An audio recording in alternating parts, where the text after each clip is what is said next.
এখনো আমাদেরকেই সন্দেহ করছেন? হ্যাঁ, আর ততক্ষণ সন্দেহ করব যতক্ষণ আসল খুনিকে পাওয়া যায়। কিন্তু জ্ঞান স্যার তো বলেই দিয়েছেন আমরা সবাই নির্দোষ, তাও আপনারা। হতে পারে উনি মিথ্যে কথা বলছেন তোমাদের মধ্যে কাউকে বাঁচানোর জন্য। তাহলে আপনারা আসল খুনিকে কিভাবে খুঁজবেন? সিআইডি এই দায়িত্ব আমাকে দিয়েছে, কেননা সেই রাতে আমি খুনির ঘড়িটা দেখতে পেয়েছিলাম। কিন্তু সেদিন তো ঘরে অন্ধকার ছিল, তুই ঘড়ি কি করে দেখলি? ম্যাডাম, এই পৃথিবীর বেস্ট চোর আমি। যে জিনিসের দিকে নজর দিই মাথায় পুরো কুষ্টি চেপে যায়। তাহলে দুনিয়ার বেস্ট চোর বাবু, কাজে লেগে যান।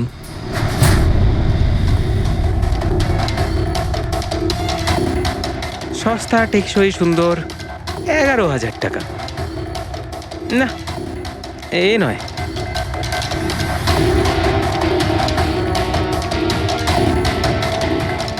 না স্যার, আপনি একটু হাতটা দেখাবেন? হ্যাঁ, এও নয়, এটা তো একেবারে বেকার। ও হ্যালো, বেকার এটা, 2 লাখ টাকা দাম। আরে ম্যাডাম, 2 লাখের ঘড়ির কপি, এটা ডুপ্লিকেট মাল। চোর বাজারে এর গুদাম আছে, 1500 টাকাতে আনিয়ে দেবো। হাতটা দেখি। হাত কেন কাঁপছে আপনার সকাল সকাল? না স্যার, এও নয়। স্যার অ্যাকচুয়ালি আমার নিউরোলজিক্যাল প্রবলেম রয়েছে, ছোটবেলা থেকেই আমার হাত কাঁপে, আমি কোনো কিছু ভালোভাবে ধরতে পারি না। পঙ্কজ, একটু ওই পেনটা দাও ওকে।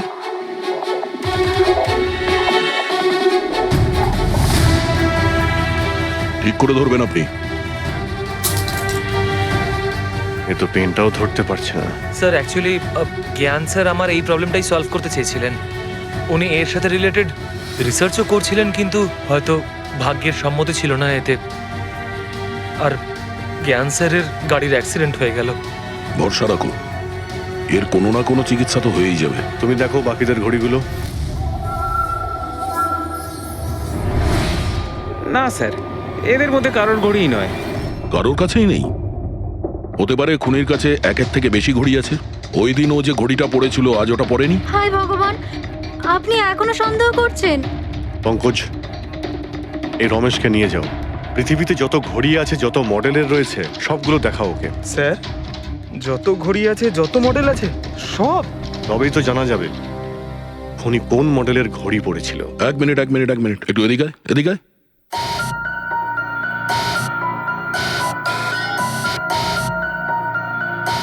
এই নাও, নিজের মানিব্যাগ সাবধানে রাখবেন যখন এই লোকটার সাথে আছে। হ্যাঁ, বলেছিলাম না পৃথিবীর বেস্ট চোর আমি। আর দীপিকার ইয়াররিং আমার ইয়াররিংস? বার কর। স্যার, আপনি এটাও দেখে ফেলেছেন? সিআইডি থেকে কিছু লুকোনো যায় না। হ্যাঁ, যা। আয় বেস্ট চোর, এদিকে আয়। আপনারা এটা বলুন যে এই জ্ঞানবাবু আর সন্দীপের মধ্যে কোনো কি প্রবলেম চলছিল? স্যার, খুব ভালো সম্পর্ক ছিল। তাহলে জ্ঞানবাবু সন্দীপবাবুর খুনের অভিযোগ নিজের মাথায় নিলেন কেন? ওনাদের দুজনের ভেতরে কোনো টেনশন হয়েছিল? না স্যার, কোনো টেনশন তো ছিল না, কিন্তু একটা বিষয় নিয়ে তর্ক হচ্ছিল। অ্যাক্সিডেন্টের ঠিক আগে ওনার বিসিআই মেশিনটা একটা পয়েন্টে এসে আটকে গেছিল, আর কোনো রকম সলিউশনও পাওয়া যাচ্ছিল না। এই জন্য জ্ঞান স্যার সবসময় বিরক্ত থাকতেন আর খুব রাগও করতেন। হ্যাঁ স্যার, যখন সন্দীপ আঙ্কেল বাবাকে বলেছিলেন যে আপনি চিন্তা করবেন না, দেখবেন সব ঠিক হয়ে যাবে, তখন বাবা ওনার উপরও রেগে গেছিলেন। হ্যাঁ স্যার, এর জন্য হয়তো উনি জোরে গাড়ি চালাচ্ছিলেন আর অ্যাক্সিডেন্টটা হয়ে গেছে। এক মিনিট। যদি এই অ্যাক্সিডেন্টটা বিসিআই মেশিন তৈরি হওয়ার আগেই হয়েছিল, তাহলে এই বিসিআই মেশিনটা কাজ করছে কি করে? স্যার, সন্দীপ আঙ্কেল সেটা কমপ্লিট করেছিলেন। সন্দীপবাবু? কিন্তু উনি তো কোনো সায়েন্টিস্ট ছিলেনই না। হ্যাঁ, কিন্তু জানি না স্যার, সন্দীপ আঙ্কেল ওই মেশিনের সব সমস্যাগুলো ঠিক করে দিয়েছিলেন স্যার। আর বাবার অ্যাক্সিডেন্টের 1 মাস পরেই ওটা কাজ করতে শুরু করে দেয়, আর প্রজেক্টও সাকসেসফুল হয়েছে স্যার। অদ্ভুত ব্যাপার, এটা কি করে হতে পারে? একজন নন সায়েন্টিস্ট এরকম কমপ্লিকেটেড মেশিন কি করে চালু করতে পারে, যেটা ওনার মতো বৈজ্ঞানিকই শুরু করতে পারেননি? বোধহয় আন্দাজি করে ফেলেছিলেন।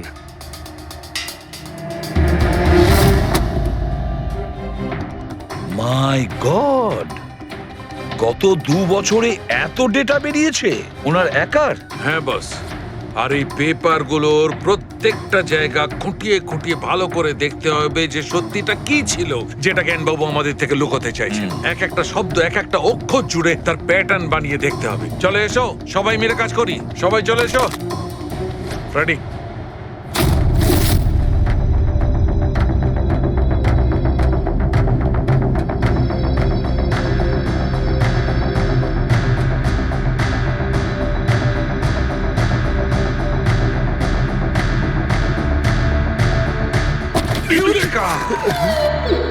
কি হলো স্যার? কি পেলেন? জানতে পারা গেছে যে আসলে ওই রহস্যটা কি, আর এই রহস্যে আছে একটা ভিলেন। জানতে পেরেছি যে জ্ঞানবাবু কিভাবে একটা একটা অক্ষর জুড়ে এই ঘটনাটাকে ব্যাখ্যা করেছেন।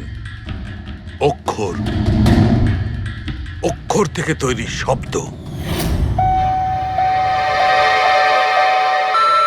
আর শব্দ থেকে তৈরি বাক্য, সেন্টেন্স। না জানি কত সময় লেগেছিল ওনার পুরো ঘটনাটা, পুরো সত্যিটা এভাবে বলার জন্য। হ্যাঁ বস, কম করে 6 মাস। আর সেটা তখন শুরু হয়েছিল অ্যাক্সিডেন্টের ঠিক আগে। আজকের পর থেকে এই কোম্পানিতে তুমি সাইলেন্ট পার্টনার, আর তোমার লাভ শুধুমাত্র 5% হবে, আর তার থেকে বেশি তুমি 1 টাকাও পাবে না। ওকে ওকে ওকে ওকে, আমার মনে হচ্ছে তোমার এই প্রজেক্টটা কমপ্লিট হয়ে গেছে আর তুমি সফল হয়ে গেছো। হ্যাঁ হ্যাঁ, আমি সফল হয়ে গেছি, কিন্তু আমি এই মেশিনটা গরিবদের জন্য বানিয়েছি, মানবতার জন্য বানিয়েছি, তোমার মতো লোভী মানুষদের জন্য বানাইনি। আজকের পর থেকে আমরা একসাথে কাজ করব না। আমি যাচ্ছি, কফির জন্যে বৌদিকে ধন্যবাদ জানিয়ে যাচ্ছি।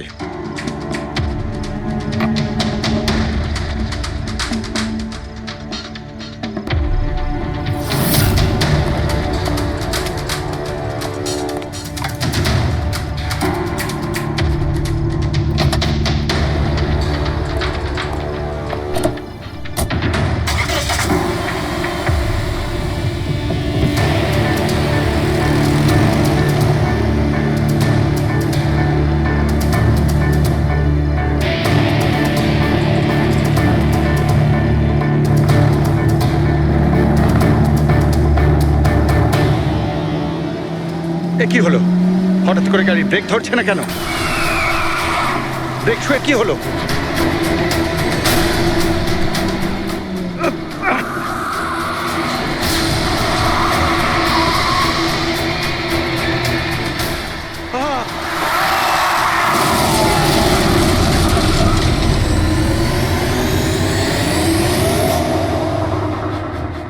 এবার বুঝতে পেরেছো আমাকে ঘাঁটানোর পরিণাম? আমাকে তুমি 5% দিতে যাচ্ছিলে, তাই না? এবার দেখো, আমি তোমাকে 5% দেব সারা জীবনের জন্য। তার মানে সন্দীপ যে বন্ধুত্বের নাটকটা করছিল আসলে ও মুখোশ পড়া শয়তান ছিল। আর স্যার, যদি পুরো ডেটা এই কাগজে লেখা থাকে, তার মানে হলো জ্ঞানবাবু এই কথাটা নিজের মনে রাখেননি, কাউকে না কাউকে সন্দীপবাবুর আসল উদ্দেশ্যটা বলেছেন।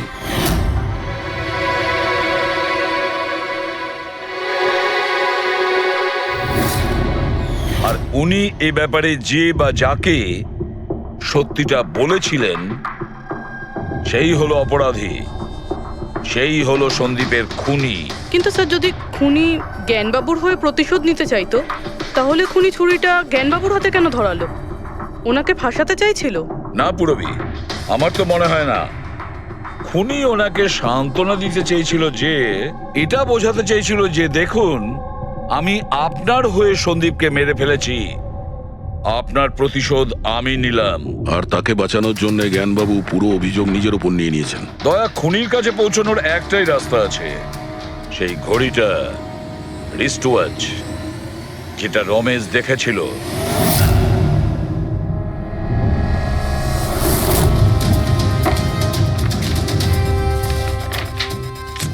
আরে ভাই, তাড়াতাড়ি কর, এত সময় নেই আমাদের কাছে। পঙ্কজ, আরে দেখছি তো কি আমি। হচ্ছে? স্যার, কি হলো রমেশ, মজা আসছে কিনা? যথেষ্ট স্যার, আমি হাত জোড় করছি, আমি আর ঘড়ি দেখতে পারবো না। 10,000-এর উপর ঘড়ি আমাকে দেখানো হয়েছে, আমার মাথা ঘুরছে স্যার। যতক্ষণ না ঘড়ির মডেল খুঁজে পাচ্ছিস ততক্ষণ বাড়ি যেতে দেবো না তোকে। স্যার, স্যার, কি স্যার, আমাকে করছিস? ক্ষমা করে দিন স্যার, আমি বলছি বাপের জন্য আর চুরি করবো না, আমাকে বাড়ি যেতে দিন ওঠ স্যার। ওঠ ওঠ ওঠ ওঠ। জানা তো দরকার ওই রাতে তুই ওখানে কোন ঘড়িটা দেখেছিলি, হ্যাঁ? এখন আর কটা ঘড়ি দেখবো স্যার? এতগুলো ব্র্যান্ডের এতগুলো মডেল দেখলাম স্যার, ওগুলোর মধ্যে কোনোটাই নয় ওটা। তো কোনো মডার্ন ঘড়ি ছিল নাকি? হ্যাঁ ম্যাডাম, একদম মডার্ন ঘড়ি ছিল। ঘড়ি তো ছিল কিন্তু ঠিক ঘড়ির মতো দেখতে ছিল না। কি বললি? মডার্ন ঘড়ি ছিল অথচ ঘড়ি নয়? হ্যাঁ। ঘড়ি দেখেছিস তো? ড্রয়িং করাতে পারবি? ঠিক আছে পুরবি, একে দিয়ে স্কেচ বানাও। স্যার, হ্যাঁ স্যার এইটা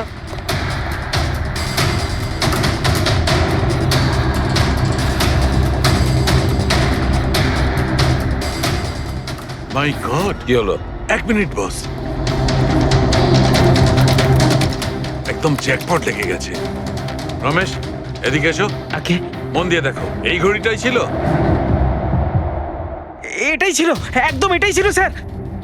এটা কিরকম ঘড়ি স্যার? চুরি করলে কত পয়সা পাবো?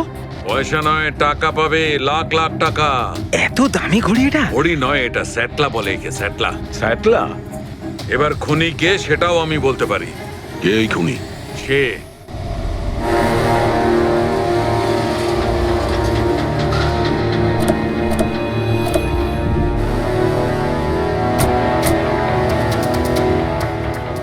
আপনি একটু আপনার হাজবেন্ডকে ডাকুন। কিন্তু আপনারা কারা? আপনি ডাকুন না ওনাকে, উনি চেনেন আমাদের। সোনু, সোনু একটু বাইরে এসো, কারা দেখা করতে এসেছে?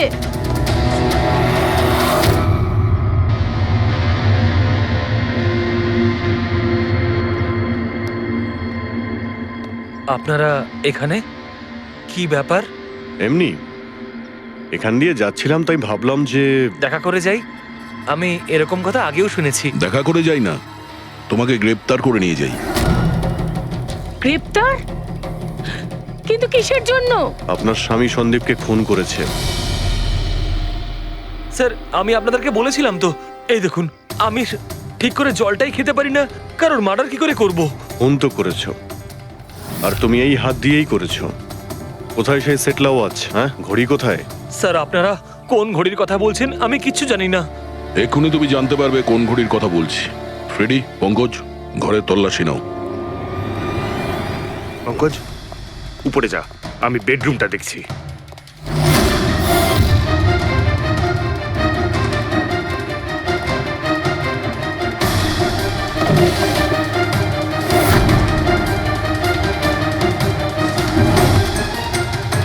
কিচ্ছু নেই।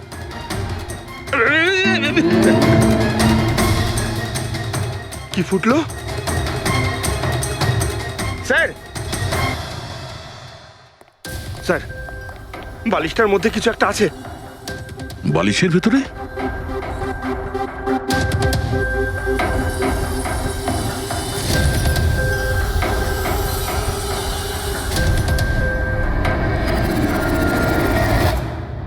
তাই তো, ঘড়ির মতো দেখতে।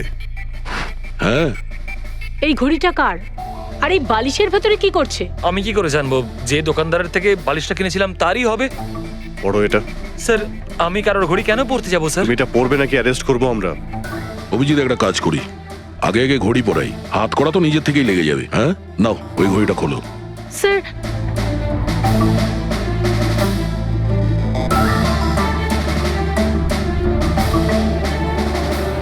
আরে বাহ, দেখো এর হাত কাঁপা বন্ধ হয়ে গেছে। হ্যাঁ স্যার, তো চমৎকার হয়ে গেল, এর হাত কাঁপা থেমে গেল। এটা কোনো চমৎকার নয়, এটা সায়েন্স। এবার দেখো এই ঘড়িটা পরার পরে সোনু কত সহজে খুন করতে পারে।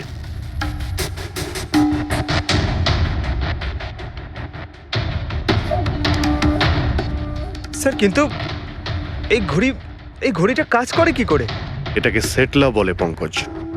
মোশন সেন্সর আর আর্টিফিশিয়াল ইন্টেলিজেন্স টেকনিক দিয়ে বানানো হয় এই ঘড়ি, কারণ ওর মতো যাদের এই রোগ আছে তাদের জন্য, মানে যাদের হাত কাঁপে। শুধু একটাই উদ্দেশ্য ছিল আমার, প্রতিশোধ আর প্রতিশোধ। জ্ঞান স্যার আমাকে বিসিআই এর সাহায্যে সবকিছু বলে দিয়েছিলেন। আপনাকে কথা দিচ্ছি স্যার, আপনার শত্রুদের শাস্তি দিলেই আমি একটু শান্তি পাবো।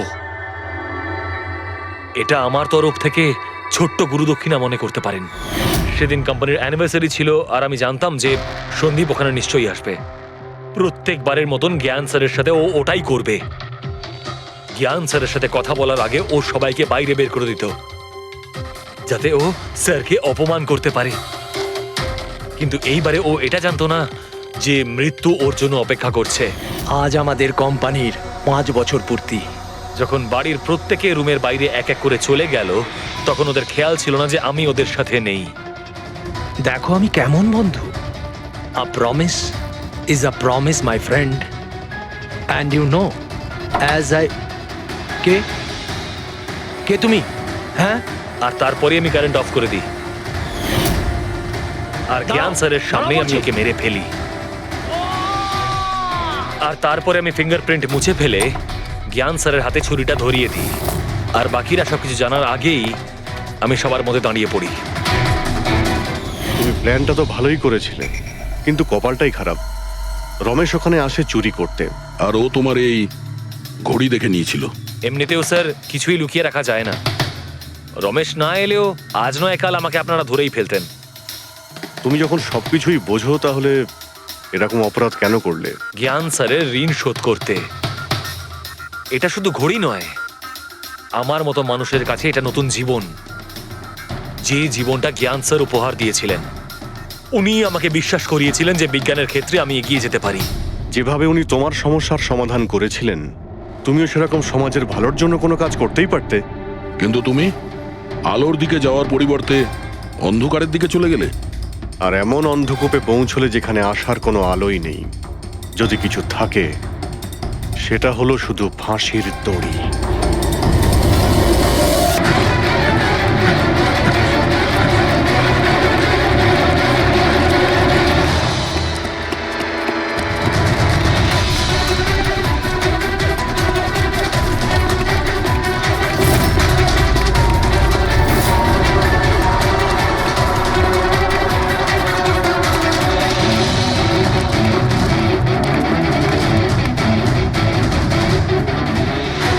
পালিয়ে গেছে মনে হয় স্যার। যাবেটা কোথায়?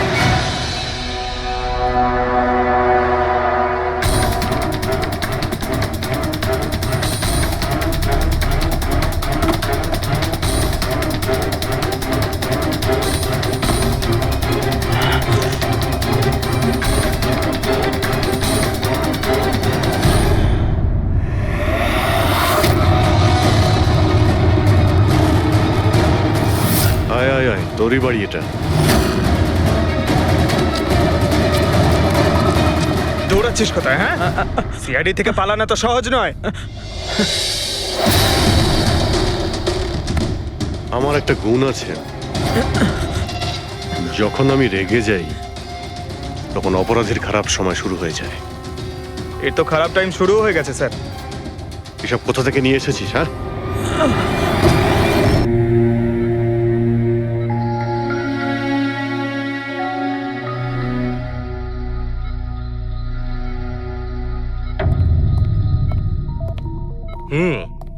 বাবা, তোমার এই স্টুডেন্টরা তাদের ভালোবাসায় তোমাকে বিগড়ে দিচ্ছে খালি, তাই না? তোমার তো খুব ভালোই লাগছে। জিজ্ঞাসা করা যাক, কি হলো বলো?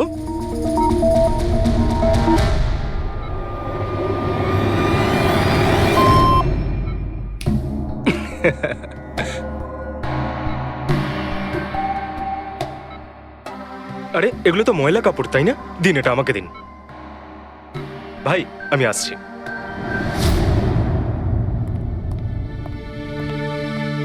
স্যার এখন কেমন আছেন? ভালোই আছে, আর আগের থেকে বেটার রয়েছে। আর সেটা শুধুমাত্র তোমাদের জন্যই সম্ভব হয়েছে। যদি তোমরা এখানে রোজ না আসতে, তাহলে হয়তো উনি সুস্থ হতে পারতেন না। আরে দাদা, এভাবে বলো না। স্যার তো আমাদের কাছে মা বাবার থেকেও বড়। একদম ঠিক। আর আমরা জীবনে যা কিছু শিখেছি সবকিছু স্যারের জন্যই হয়েছে। হ্যাঁ, এইভাবে তোমরা যদি আমাদের পাশে এসে না দাঁড়াতে, হয়তো আমরা দুজন এইভাবে বাবার দেখাশোনা করে উঠতে পারতাম না।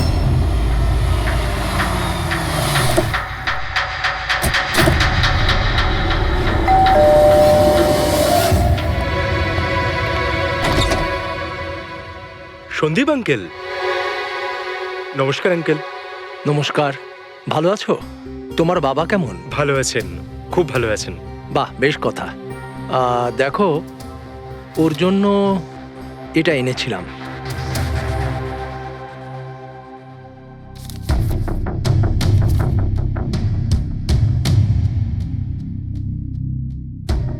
আঙ্কেল 25 লাখ টাকার চেক?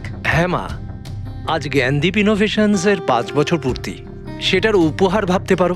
আঙ্কেল সেটা ঠিক আছে, কিন্তু বাবা তো গত 2 বছর ধরে কোম্পানির জন্য কোনো কাজই করেনি। দেখো, কিছু সম্পর্ক এই সমস্ত কথাবার্তার অনেক ঊর্ধ্বে হয়।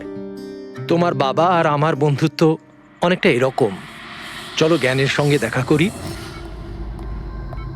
বাবা, দেখো কে দেখা করতে এসেছেন। কেমন আছে আমার বন্ধু? আরে, আগে থেকে তো অনেক ফিট মনে হচ্ছে। যদি তোকে এত হ্যান্ডসাম লাগে, নার্স তোকে ভালোবেসে ফেলবে। শোনো প্লিজ, আমি তোমার বাবার সঙ্গে কিছু কথা বলতে চাই, if you don't mind. Sure uncle, যাও যাক। হ্যাঁ হ্যাঁ প্লিজ এসো সবাই। ওনার এই চেকটার জন্য আমাদের সত্যি খুব হেল্প হয়ে যাবে। হ্যাঁ, পাপার জন্য একটা অ্যাডভান্স বেড নিয়ে আসতে পারি, তাই না? হ্যাঁ, আরে স্যার, স্যার কি হলো? স্যার কি হলো? লাইট অন্ধকার কেন এখানে? লাইট কি হলো? কি হলো? সন্দীপ আঙ্কেল?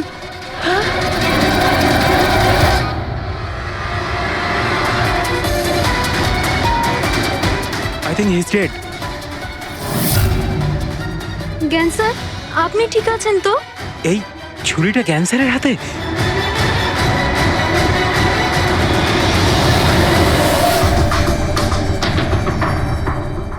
আচ্ছা, তুমি এটা বলছো যে তোমার বাবা জ্ঞানবাবুর হাতে ছুরি ছিল, কিন্তু উনি সন্দীপবাবুর খুন করেননি। স্যার, উনি কিভাবে খুন করতে পারেন? 2 বছর ধরে তো উনি প্যারালাইজড। ওনার CLIS হয়েছে। Complete locking syndrome. হ্যাঁ স্যার, এই পরিস্থিতিতে শরীরের কোনো অংশই কাজ করে না, এমনকি চোখের পাতা পর্যন্ত পড়ে না। ওনার প্যারালাইসিস হলো কি করে? স্যার, 2 বছর আগে বাবার একটা অ্যাক্সিডেন্ট হয়েছিল। অদ্ভুত ব্যাপার, 2 বছর আগে ওনার অ্যাক্সিডেন্ট হয়েছিল, তখন থেকে উনি বিছানায়। তাহলে ওনার হাতে ছুরি এলো কি করে? স্যার, এটা অসম্ভব। খুন জ্ঞান স্যার নয়, অন্য কেউ করেছেন। আরে কিন্তু ছুরি তো ওনার হাতেই ছিল। হয়তো খুনি এই কাজটা করেছে। তার মানে হলো এই রুমে জ্ঞানবাবু আর সন্দীপবাবু ছাড়া আরো কেউ ছিল? না স্যার, আমরা সবাই তো নিচেই ছিলাম। হ্যাঁ স্যার, আর ঘরে তো আর কেউ ছিল না স্যার। তার মানে তুমি এটা বলতে চাইছো যে এই খুন জ্ঞানবাবু করেছেন? না স্যার, আমি সেটা বলতে চাইনি। তুমি কি বলতে চাইছো? সন্দীপ তাহলে নিজেকেই ছুরি মেরেছে, আর মারা যাওয়ার আগে ছুরিটা ওনার হাতে ধরিয়ে দিয়ে যায়? হ্যাঁ, আবার এমন নয় তো যে জ্ঞানবাবুর কোনো শরীর খারাপই নয়, শুধু অ্যাক্টিং করছেন। স্যার, আপনি এসব কি বলছেন?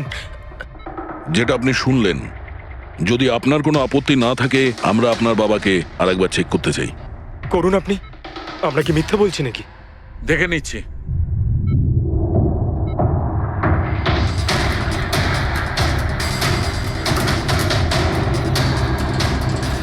এনার তো পায়ের মাংসপেশিগুলো টোটাল অ্যাট্রোফিক হয়ে গেছে। তার মানে? মানে এক কথায় বলতে পারো যে পায়ের মাংসপেশিগুলো একদম ওই শিথিল হয়ে গেছে। উনি যদি চানও তাহলে 1 ইঞ্চিও এই খাট থেকে নড়তে পারবেন না। স্যার, এবার তো আপনাদের বিশ্বাস হয়েছে, তাই না, যে আমার বাবা নাটক করছে না? এটা তো একদম শিওর যে ওই সময় তৃতীয় কেউ ছিল এখানে। আচ্ছা, এই উনি আবার জানালা দিয়ে আসেনি তো? পঙ্কজ, ফ্রেডি, তোমরা জানালার আশপাশটা ভালো করে চেক করে দেখো তো কোনো প্রমাণ পাওয়া যায় কিনা। স্যার, অদ্ভুত ব্যাপার, প্রথমবার এইরকম হলো যে খুনির সাক্ষী এখানে রয়েছে, কিন্তু সাক্ষ্য দিতে পারবেন না। সেটা পাওয়া যেতে পারে স্যার, সাক্ষ্য কি করে পাবো? এই মেশিনের সাহায্যে, যার নাম হলো BCI, ব্রেন কম্পিউটার ইন্টারফেস। এই মেশিনটা প্যারালাইজড পেশেন্টদের অনুভবগুলোকে বুঝতে সাহায্য করে। অদ্ভুত ব্যাপার, এটা কি সম্ভব? নিশ্চয়ই সম্ভব স্যার। স্যার, এই মেশিনটা রক্তের অক্সিজেন ফ্লোকে বুঝে নিয়ে পেশেন্টের অনুভবগুলোকে ব্যক্ত করে দেয়। একটু ভালো করে এক্সপ্লেন করো দেখি। স্যার, আমি বলছি, এই মেশিনটা মাথার ভিতরে রক্ত প্রবাহকে ডিটেক্ট করে, তারপর এটা ক্যালকুলেশন করে যে আলাদা আলাদা পরিস্থিতিতে আলাদা আলাদা প্রশ্ন করলে তার উত্তরে মস্তিষ্কের ভিতরে রক্ত প্রবাহ কেমন হচ্ছে। ও, আর এই রক্তের মাত্রা এইটা বলতে পারবে যে ওই সময় এই মানুষটা কি ভাবছিল, এর মনের মধ্যে কি চলছিল। Exactly. Good, very good. Freddie sir, এখান থেকে ওপরে যাওয়ার কোনো রাস্তা নেই। সে আমি জানি। এই পাইপটা দেখ, খুনি এই পাইপটা বেয়েই উপরে উঠেছিল, খুন করে এই পাইপটা ধরেই বেয়ে নিচে নেমে গেছিল।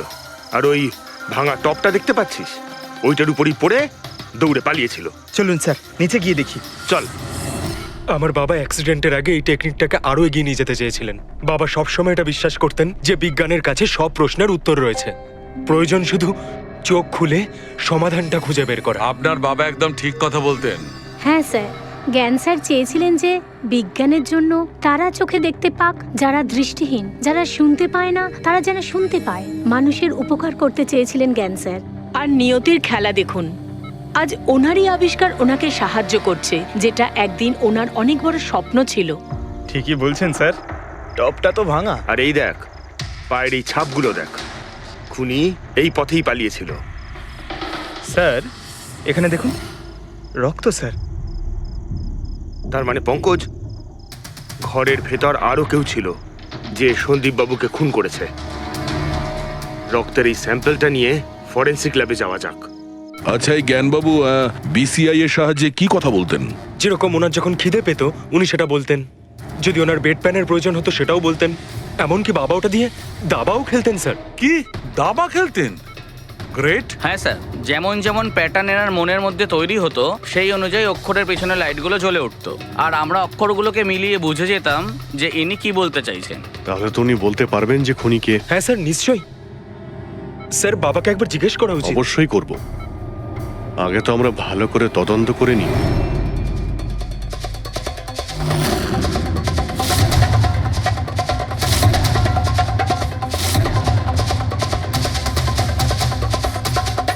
সারিকা, ছুরির মধ্যে কিছু পেলে? শুধু মিস্টার জ্ঞানের আঙুলের ছাপ পাওয়া গেছে, আর কারোরই নয়। তাহলে হতে পারে খুনি গ্লাভস পরেছিল স্যার খুন করার সময়। তার মানে খুনি জানলা দিয়ে ঘরের ভেতরে আসে, ও সন্দীপকে মারে, আর সেই ছুরিটা জ্ঞানের হাতে ধরিয়ে দেয়, আর তারপর লোকেরা এই রুমে আসার আগেই ও জানলা দিয়ে পালিয়ে যায়। স্যার, এটাও তো হতে পারে যে খুনি কোনো বাড়ির লোক। না পূর্বী, রুমে যতগুলো লোক ছিল স্যার তাদের কারোর শরীরে এই চোট বা আঘাতের চিহ্ন ছিল না স্যার। আর ওই শুকিয়ে যাওয়া রক্ত, ওটা কোনো বাইরের লোকেরই। একটা কথা বুঝতে পারছি না দয়া, যদি খুনি বাইরের লোক হয় তাহলে এটা কি করে জানলো যে সন্দীপ জ্ঞানের সঙ্গে দেখা করতে আসবে? 10 মিনিট আগে সন্দীপ পৌঁছে যায় আর তারপর ওর খুন হয়ে যায়। স্যার এমন মনে হচ্ছে যে হতে পারে এই খুনি সন্দীপ বাবুকে ফলো করছিল, আর যখন সন্দীপ বাবু তার পুরো দিনের শিডিউল বানাচ্ছিল, হতে পারে কোনোভাবেও জেনে গেছিল যে বিকেল বেলায় সন্দীপ বাবু জ্ঞান বাবুর সঙ্গে দেখা করতে যাচ্ছেন। সে ঠিক আছে, কিন্তু এরা দুজনেই সন্দীপ আর জ্ঞানবাবু কথা বলবে সেটা কি করে জানলো? স্যার এটাও হতে পারে যে খুনি জানতো না, আর যেহেতু ও ওকে ফলো করছিল, যেই সুযোগ পেয়েছে রুমে ঢুকে ওকে মেরে দিয়েছে। দয়া, নিশ্চয়ই ওর সঙ্গে কোনো শত্রুতা ছিল এই সন্দীপের ওপর, সেই জন্যই তো খুনি পিছু না ছাড়েনি। আর বস, যার সঙ্গে এই সন্দীপ বাবুর শত্রুতা ছিল তার এ প্লাস্টিক অ্যানিমিয়া ছিল। ও আচ্ছা, এই জিনিসটা আসলে কি স্যার? পঙ্কজ, এটা একটা খুব রেয়ার ডিজিজ। এই অসুখটা খুব কম লোকের হয়। এতে মানুষের বোন ম্যারো আর বোন ম্যারো স্টেম সেলস ধীরে ধীরে নষ্ট হতে থাকে। রক্তের লোহিত রক্তকণিকা, শ্বেত রক্তকণিকা আর প্লেটলেটস সব ধীরে ধীরে নষ্ট হতে থাকে। যদি এই রোগটা রেয়ার হয় তাহলে খোঁজ নেওয়া খুব একটা কঠিন হবে না যে শহরে কতজন লোক আছে যাদের এই ধরনের রোগ আছে। এ প্লাস্টিক অ্যানিমিয়া।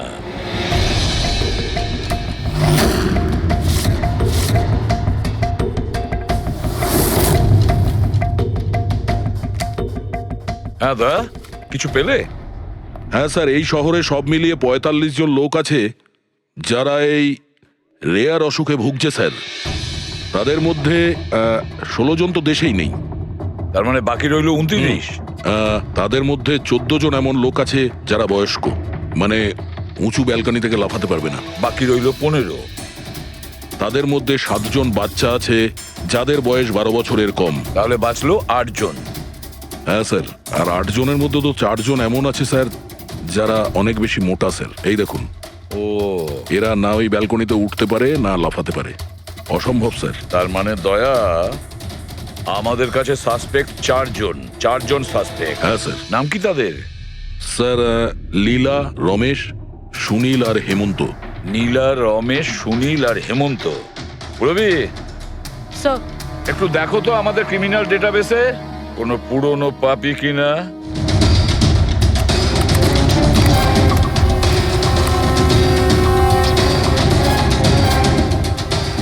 পেয়ে গেছি, রমেশ। চুরি, ছিনতাই, তাছাড়া লোকেদের মেরেওছে। থাকে কোথায় সে?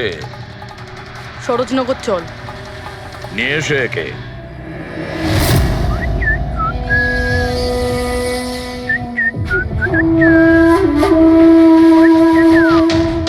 মালা, একটা ফুলের মালা আমাকেও একটু পরাও। আচ্ছা বলো, বিয়ে কবে করছো? বিয়ে? আর তোকে? আমার এতটাও খারাপ সময় আসেনি যে তোকে বিয়ে করতে হবে। কেন? তুই এতটাই খারাপ দেখতে যে তোর বাড়ির আয়না ভয় পেয়ে যায় তোকে দেখে। কিন্তু তোমার বাড়ির আয়না তোমার জন্য কবিতা বলে, এটা আমি খুব ভালো করে জানি। আরে তোর হাতে আবার কি হলো? আরে কিছু না, শত্রুর সাথে যুদ্ধ করতে গেলে এরকম চোট লেগেই থাকে মালা দেবী। নাটক করিস না, বল কি হয়েছে। ব্যাপারটা এই যে আমি হেঁটে হেঁটে যাচ্ছিলাম, হঠাৎ করে দেখলাম একটা বুড়ি মহিলা রাস্তা পেরোনোর জন্য এগোচ্ছিল। তখনই উল্টো দিক থেকে একটা মোটরসাইকেল খুব জোরে, খুব স্পিডে, 100 স্পিডে ওর দিকেই এগোচ্ছিল। যখনই মোটরসাইকেল ওই বুড়ি মহিলাকে ধাক্কা মারতে যাচ্ছিল, মাঝখানে পৌঁছে গেলাম আমি আর বাঁচিয়ে নিলাম ওকে।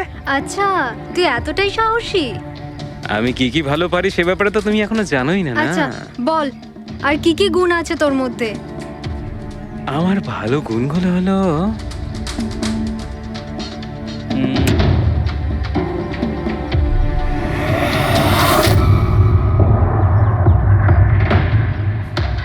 কি হলো? তোর মুখটা ভয়ে এভাবে ফ্যাকাশে হয়ে গেল। মালা, আমাকে একটু লুকোতে দে। আরে মালা, লুকোতে দে। লুকোচ্ছিস কেন? আরে মালা, আরে কেন লুকোচ্ছিস তুই? এটা কি করে দিলি তুই? আমার সব ফুল নষ্ট করে দিলি। স্যার এ তো সেই।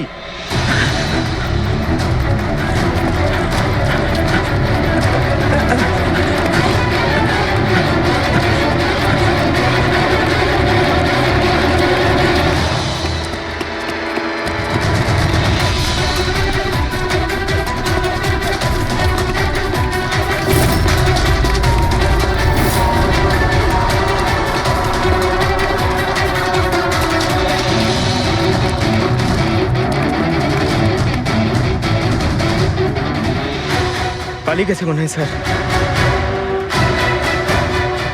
যাবেটা কোথায়?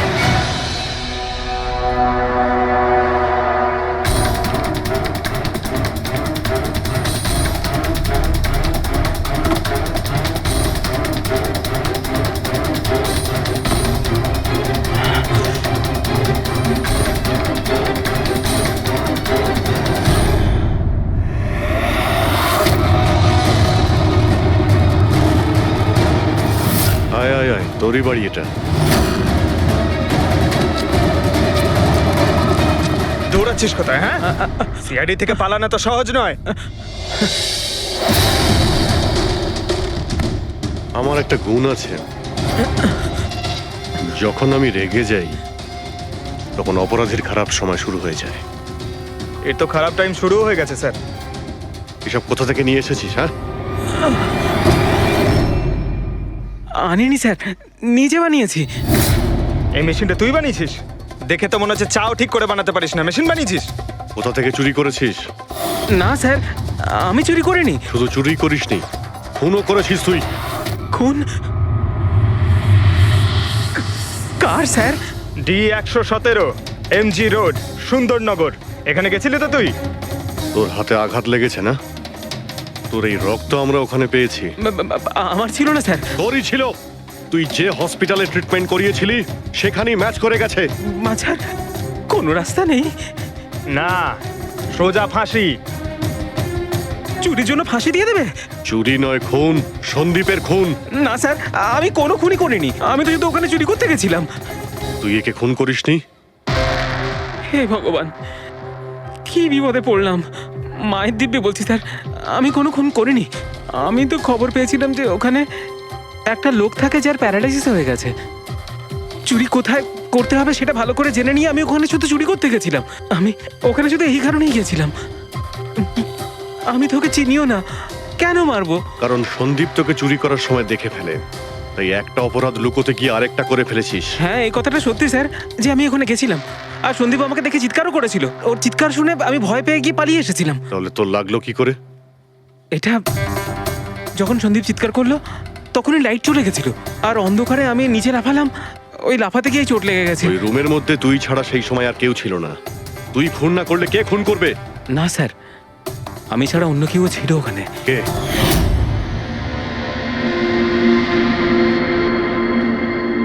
কে কে তুমি?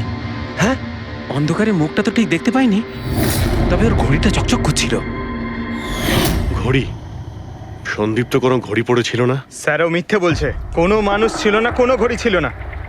কেউ ছিল কি ছিল না তার উত্তর তো ওই দিতে পারবে। জ্ঞান, উনি আজ কেমন আছেন? স্যার আগের থেকে বেটার, কিন্তু আজকে কিছু জিজ্ঞাসা করতে চান ওনাকে? শুরু করি। শিওর স্যার, কিন্তু আপনারা যা জিজ্ঞেস করতে চান একটু স্লোলি জিজ্ঞাসা করবেন স্যার, যাতে উনি আপনাদের এক একটা শব্দ বুঝতে পারেন স্যার। হ্যাঁ জ্ঞানবাবু, এ রমেশ, এ একজন চোর।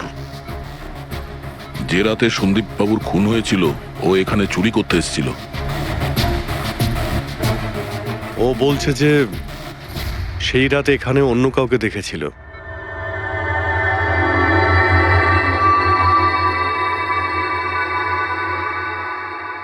রমেশ, ওই রাত্রে তুমি যেখানে দাঁড়িয়েছিলে সেখানে গিয়ে দাঁড়িয়ে যাও।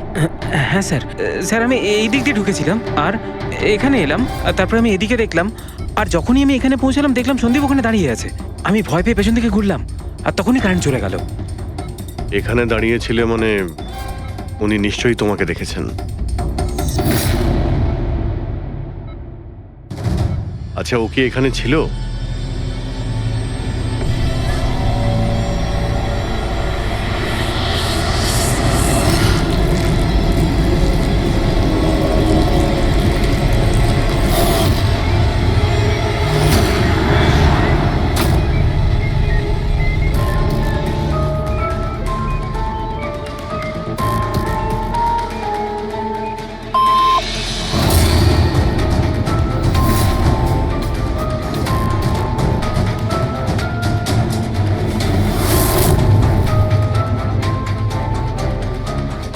আচ্ছা, রমেশই কি খুন করেছিল?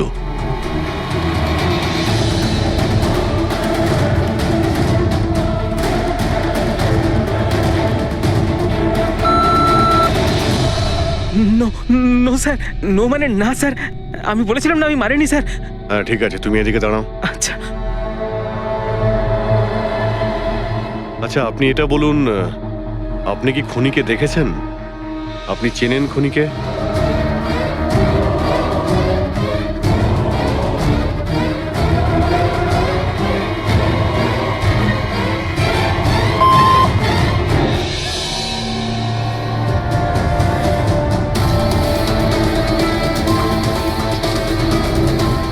আচ্ছা, খুনি এই মুহূর্তে এই রুমে আছে?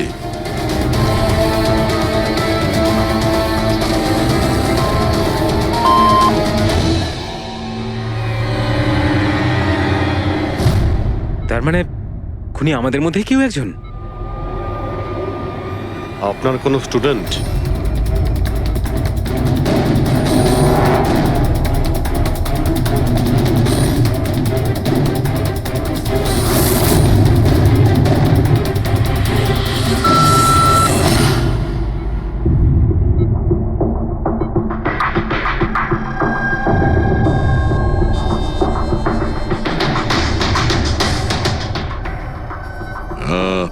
নার্স কিংবা ওয়ার্ড বয়?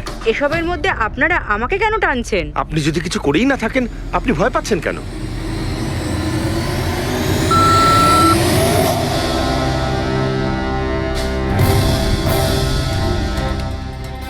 জ্ঞানবাবু, তাহলে শুধুমাত্র তো আপনার ফ্যামিলির লোকেরা আছে।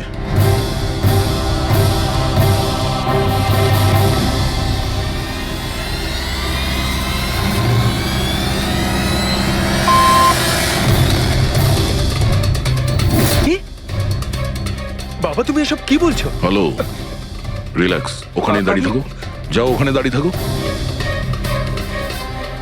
আচ্ছা এটা বলুন, আপনার ছেলেই কি খুনি?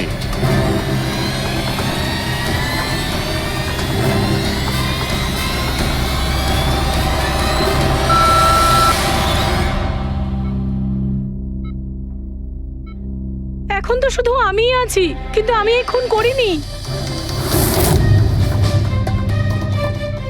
জ্ঞানবাবু, আচ্ছা জ্ঞানবাবু, রিনা খুনি?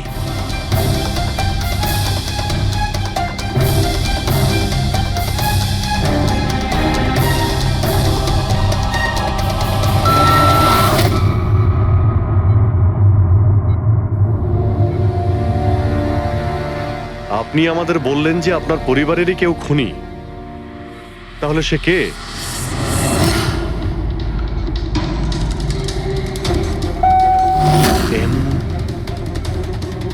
এম? আপনাদের মধ্যে কার নাম এম থেকে শুরু হয়?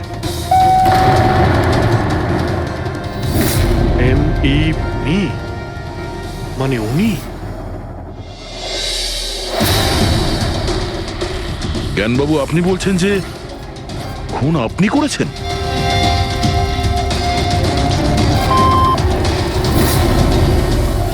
বুঝতে পারছি না ইনি কেন আমাদের সঙ্গে এরকম খেলা খেলছেন।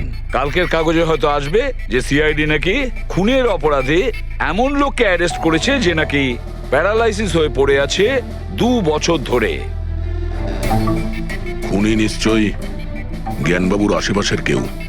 উনি ওকে বাঁচানোর চেষ্টা করছেন, জানি না কেন। সমস্ত অভিযোগ উনি নিজের মাথায় নিচ্ছেন। যদি সে আপন কেউ হয় তাহলে সেই ছুরি ওনার হাতে কেন দিতে যাবে? অন্য কারোর হাতে দিত, যাকে সহজেই বিশ্বাস করা যেত। আর কারোর ওপর যদি দোষ চাপানোরই হয় তাহলে জ্ঞানবাবু ওকে বাঁচাচ্ছেন কেন, যখন এই সন্দীপ বাবু ওনার খুব ভালো বন্ধু, ভাইয়ের থেকে? এটাই তো সব থেকে বড় বন্ধু, ভাইয়ের থেকেও বড় বন্ধু। কিছু তো একটা গোলমাল আছে। এ কি সত্যিই বন্ধু নাকি শত্রু? জ্ঞানবাবুর ছেলে বলছিল সন্দীপ বাবু ওনাকে 2 বছর ধরে টাকা পাঠাচ্ছিল, ওনার অসুখের সময় ওনার পাশে ছিল। তার উপরে স্যার, ঘটনার দিন সন্দীপ 25 লাখের চেক নিয়ে এসেছিল। ওনার ফ্যামিলি মেম্বার তো এটাই ভাববে যেটা দেখানো হয়েছে। আর সব সময় পর্দার পিছনের খেলাটা অন্য কিছু হয়ে থাকে, অন্য রকম হয়ে থাকে। কিন্তু স্যার, পর্দার আড়ালের সত্যিটা তো শুধুমাত্র জ্ঞানবাবুই জানেন, আর উনি তো সত্যি কথা বলছেনই না। জ্ঞানবাবু সত্যি কথা বলছেন না তো কি হয়েছে বস? ওর মস্তিষ্ক তো সত্যি কথা বলবে। আমার জ্ঞানবাবুর মস্তিষ্ক চাই। জ্ঞানবাবুর মস্তিষ্কটা এনে দাও, তারপর দেখবে তুড়ি মেরে খুনির কাছে পৌঁছে যাবো। ডক্টর সালুকে, এটা কি ধরনের ডিমান্ড করলেন আপনি? কারণ মস্তিষ্ক কি করে নিয়ে আসা সম্ভব? কেন হবে না ফেডরিক? এই কেসে ওনার মস্তিষ্ক তো ওকে এনে দিতেই পারি আমরা। কেননা গত 2 বছরে ওনার মস্তিষ্কে যা কিছু ঘটেছে সব বিসিআই মেশিনে রেকর্ড হয়েছে। এক্স্যাক্টলি বস। আর এই মেশিনে আমাদের বলবে যে জ্ঞানবাবুর সঙ্গে ওর কি আর কেমন সম্পর্ক ছিল। হ্যাঁ ফেডরিক, সব ডেটাগুলো নিয়ে এসো বিসিআই মেশিনের। আর দয়া স্যার, রমেশকে ওনাদের বাড়িতে নিয়ে যাও, আর ওখানে যে কয়জন লোক ছিল সবার ঘড়ি চেক করাও। স্যার, আর ওই লোকটার নাম খুব শিগগিরই আমি আপনাকে বলে দেবো। Rohan, hello hello, Rohan.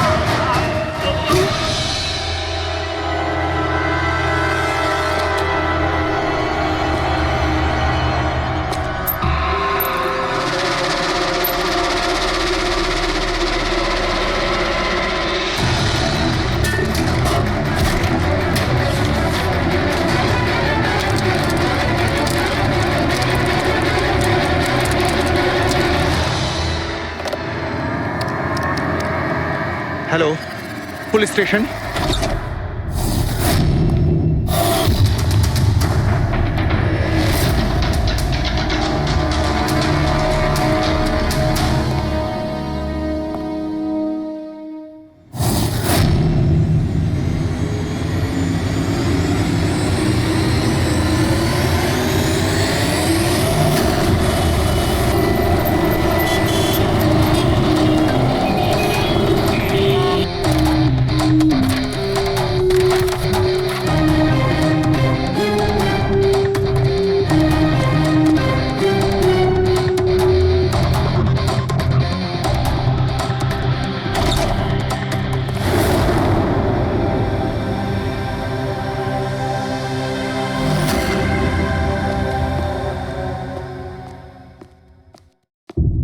Good afternoon doctor Saluke. কি good afternoon, please sorry, don't mind. আসলে যখনই কোনো নিরপরাধ লোকের খুন দেখি না, তখনই গুড আফটারনুন গুড মর্নিং এর উপর বিশ্বাসই চলে। তাই তো ডক্টর। ডক্টর কোনো পোক্ত প্রমাণ পেলেন? আপাতত এই ল্যাপটপের চার্জারটা তার, এটা দিয়েই শ্বাসরোধ করা হয়েছে এর। আর এর মৃত্যুর সময় হচ্ছে সকাল 9টা থেকে 9:30টার মধ্যে। আর হ্যাঁ, লাশের পাশে এই মোবাইলটা পাওয়া গেছে, হয়তো এটা আমাদের কোনো সাহায্য করবে। আর ওই বাকি প্রমাণগুলো যার ব্যাপারে ইন্সপেক্টর সমীর বলছিলেন? স্যার, স্যার রোহনের ডায়েরি এই দেখুন, পুরোটাই পুড়ে গেছে, ছাই হয়ে গেছে। তবে এই ডায়েরিটার সঙ্গে অনেক ডকুমেন্টসও ছিল, সেগুলোও পুড়ে গেছে। বুঝতেই পারছি না যে ওই ডকুমেন্টস এমন কি ছিল। নিশ্চয়ই এর মধ্যে এমন কিছু ছিল যার জন্য ওই খুনি প্রবলেমে পড়তো, তাই প্রমাণ জ্বালিয়ে দিয়েছে আর এই রোহনকেও মেরে দিয়েছে। স্যার, হ্যাঁ, এই হার্ড ডিস্কটা আমি এখানেই পেয়েছিলাম, ক্রাইম সিনে। আমি এটা একজন কম্পিউটার এক্সপার্টকে দেখিয়েছি, পুরোপুরি নষ্ট হয়ে গেছে, ডেটা রিকভার করা সম্ভবই নয়। খুনি প্রত্যেকটা প্রমাণকে খারাপ করে দিয়েছে। কোনো ব্যাপার না, কোথাও না কোথাও কিছু না কিছু প্রমাণ নিশ্চয়ই পাবো। পুরবি, স্যার। এই রোহনের ব্যাকগ্রাউন্ড চেক করেছো? হ্যাঁ স্যার, পুরো নাম রোহন কুমার। এ পুনেতে থাকে, এখানে মুম্বাইতে চাকরি করছিল, একাই থাকতো। আর এখানে এই বাড়ি থেকেই কাজ করছিল। কি কাজ কি করতো? গোয়েন্দা ছিল, বড় বড় কোম্পানিতে যে লাখ লাখ টাকা জালিয়াতি হয় সেগুলোর তদন্ত করত। তাহলে তো অনেক শত্রুই আছে এই রোহনের। হ্যাঁ দয়া, আর ওই অনেকগুলো শত্রুর থেকে আসল খুনিটা কে সেটা হয়তো তোমাকে এইটা বলবে। কি এটা ডক্টর? এটা চুম্বক। চুম্বক? এর মধ্যে একজন দৌড়বীরের ছবিও আছে, কিন্তু এই চুম্বক রোহনের বডির মধ্যে কি করছিল? আমার মনে হচ্ছে হয়তো এটা খুনির হবে। ওর পকেটে ছিল, এদিক ওদিক করতে গিয়ে হয়তো এটা পড়ে গেছে। তাহলে তো এটা আঙুলের ছাপ থাকবে? না, একটাও নেই। একটাও নেই।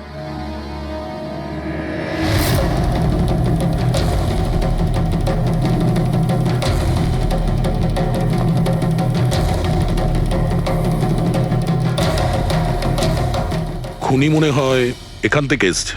পুরবি, স্যার। এই রোহন এই মুহূর্তে কার জন্য কাজ করছিল? স্যার, ডিএনডি বিল্ডকম লিমিটেডের জন্য। BND Buildcom limited?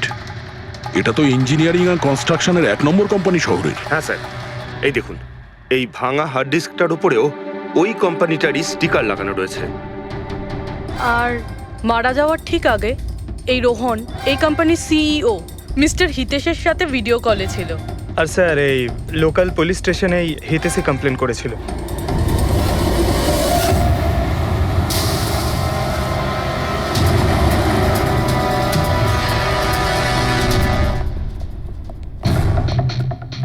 এটা কি এত বড় অফিসে শুধুমাত্র একজনই লোক ছিল নাকি? মনে হচ্ছে স্যার ইন্ডিয়ার ম্যাচ দেখার জন্য সবাই বাড়ি চলে গেছে। আচ্ছা, আজকে ইন্ডিয়ার ম্যাচ আছে?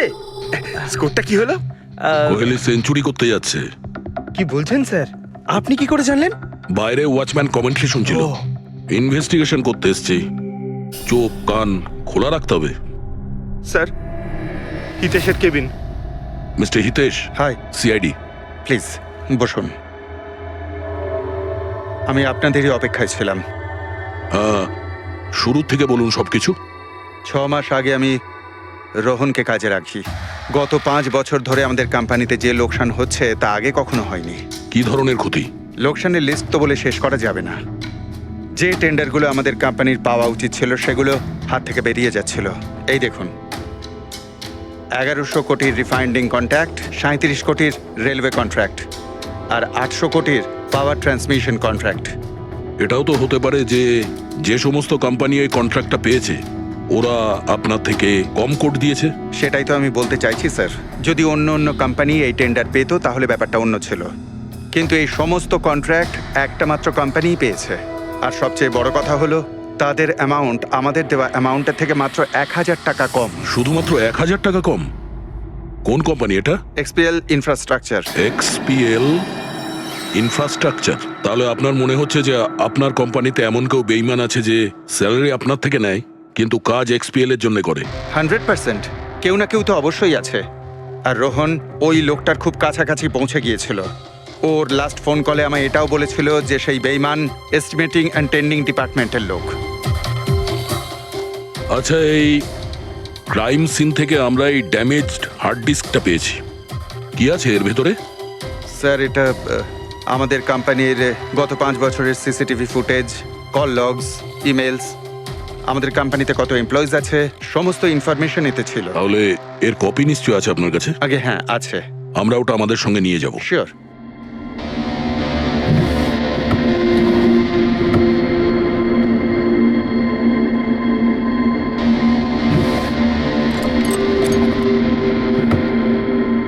হয়তো হার্ড ডিস্কটা চুরি হয়ে গেছে। আমি এখানেই রেখেছিলাম হার্ড ডিস্কটা। কি? আপনার কেবিনের ভেতর থেকে কোনো জিনিস কি করে চুরি হয়?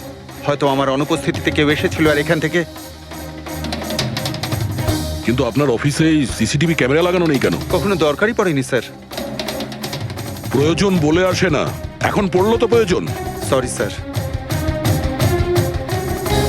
আর হ্যাঁ, মিস্টার হিতেশ, আপনার কোম্পানিতে যত এস্টিমেটিং আর টেন্ডারিং ডিপার্টমেন্ট আছে, যত লোক আছে, আমরা তাদের সঙ্গে কথা বলবো। স্যার, আজকে ওই ডিপার্টমেন্টের কোনো এমপ্লয়ি কাজে আসেনি। কেন? সবাইকে ছুটিতে গেছে? আসলে ওরা প্রত্যেকেই ম্যারাথন রেসে পার্টিসিপেট করতে গেছে, যেটা সকাল 7টা থেকে 11টার মধ্যে হবে। কি? সবাই ওই ম্যারাথন রেসে দৌড়তে গেছে? হঠাৎ করে সবাই এরকম রানার হওয়ার স্বপ্ন দেখছে কেন? আসলে আমাদের কোম্পানি এই ম্যারাথন রেসটা স্পন্সর করছে, তাই আমাদের এমপ্লয়ীদের এটা বাধ্যতামূলক ছিল ওখানে পার্টিসিপেট করা। শুধু তারাই পারবে না যাদের হাঁটুতে বা অন্য কোনো সমস্যা আছে। তো আপনারও সমস্যা আছে হাঁটুতে? হ্যাঁ। আচ্ছা আচ্ছা, এই ডিপার্টমেন্টে কতজন কাজ করে? 10 জন। আর এই 10 জনই ম্যারাথন রেসে গেছে? হ্যাঁ স্যার, যদি কেউ না যেত আমি অবশ্যই জানতে পারতাম স্যার। স্যার, হুম, যদি পুরো ডিপার্টমেন্টের সবাই ম্যারাথনে দৌড়চ্ছিল যখন রোহনের খুন হয়েছিল, তাহলে খুনটা করলো কে? হতে পারে ওই কন্ট্রাক্ট কিলার। 1 মিনিট। মিস্টার হিতেশ, আপনার কাছে এই ম্যারাথন রেসের কোনো ব্রোশিয়া, কোনো লেটার আছে? ইয়েস স্যার, আমি আনছি। কি হলো স্যার? চুম্বকে ওই দৌড়ানোর লোকটা, ম্যারাথন রেস, এক্ষুনি জানতে পারবো। এই নিন sir. Thank you. You are welcome sir. হুম, দেখেছো, এটাই হলো ওই চুম্বকের রহস্য। যেটা ক্রাইম সিনে পাওয়া গেছে সেটা ম্যারাথন রেসে। মানে স্যার, ও ম্যারাথন রেসে দৌড়চ্ছিল, রোহনকে খুন করার জন্য ও রেস ছেড়ে দিয়ে ওর বাড়ি চলে যায়? মনে তো হচ্ছে এইরকমই। স্যার, এই বিপ ম্যাগনেট জার্সির ওপর লাগানো হয়। সঞ্জু স্যারকে একটু বুঝিয়ে দাও। দেখুন স্যার, এই ম্যাগনেটটাকে এখানে এইভাবে লাগিয়ে দিতে হবে। সেম এরকমই আরেকটা নেওয়ার পরে জার্সির ভেতর থেকে আমরা নিয়ে নেব, আর এটাকে আমরা এইভাবে লাগিয়ে দেবো। সেম আরেকটা এইভাবে নিয়ে এটাকে নিয়ে আমরা এইভাবে লাগিয়ে দেবো, আর এটা এইভাবে লক হয়ে যায়। আগে আমরা সেফটি পিন ইউজ করতাম, কিন্তু 2-1 রানার্সের চোট লেগেছিল, তাই আমরা এই ম্যাগনেট টেকনিকটার ব্যবহার করছি। এই ম্যাগনেট আর রেসিং হুইপ আপনি সব প্রতিযোগীকেই দিয়েছিলেন? ইয়েস স্যার, সবাইকে জানিয়ে দেওয়া হয়েছিল, বলাও হয়েছিল রেস শেষ হয়ে যাওয়ার পরে সব ম্যাগনেটগুলোকে ফেরত দিয়ে দিতে। তাহলে কারা কারা এই ম্যাগনেট ফিরিয়ে দেয়নি? স্যার, অনেকেই দেয়নি, কেউ ফেলে দিয়েছিল, কেউ বা হারিয়ে ফেলেছিল, আর এক একজনের দায়িত্বও ছিল না যে জিনিসটাকে ফেরত দিতে হবে। একটা কথা তো শিওর, কেউ রেস মাঝপথে ছেড়ে দিয়েছিল, গিয়ে খুন করে আবার ফিরে এসেছে। কিন্তু স্যার, রেস তো অনেক লোকেই মাঝখানেই ছেড়ে দিয়েছিল, কিন্তু এটা কি করে জানা যাবে যে তাদের মধ্যে রোহনকে কে মেরেছে? ওই 10 জনের মধ্যেই কেউ হবে যারা ক্যান্টিন ডিপার্টমেন্ট আর এস্টিমেটিং ডিপার্টমেন্টে কাজ করছিল। কিন্তু স্যার, ওই 10 জনের মধ্যে রেস মাঝপথ থেকে ছেড়ে দিয়েছিল, এটা কিভাবে জানতে পারবো? জানা যেতে পারে স্যার। কি করে? স্যার, আমরা প্রত্যেকটা প্রতিযোগীর মাথায় গোপ্রো ক্যামেরা লাগিয়েছিলাম, আর সেটা থেকে জানা যেতে পারে কে মাঝপথে ছেড়ে দিয়েছিল। ওয়ান্ডারফুল।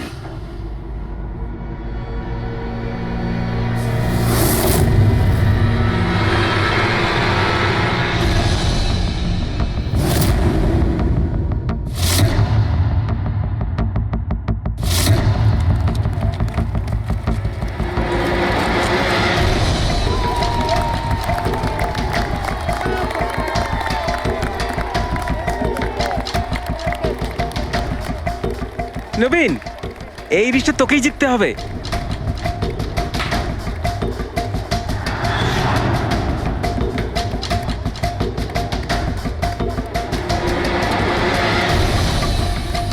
রান।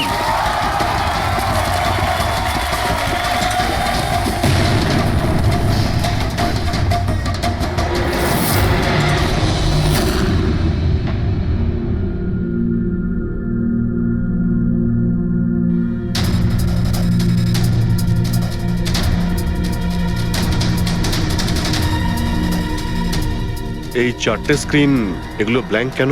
জানি না স্যার, আমরা তো সব ক্যামেরা চালু করে এদের দিয়েছিলাম। হয়তো ভুল করে এই চারজন ক্যামেরা অফ করে ফেলেছিল। ভুল করে করেছে নাকি ইচ্ছে করে?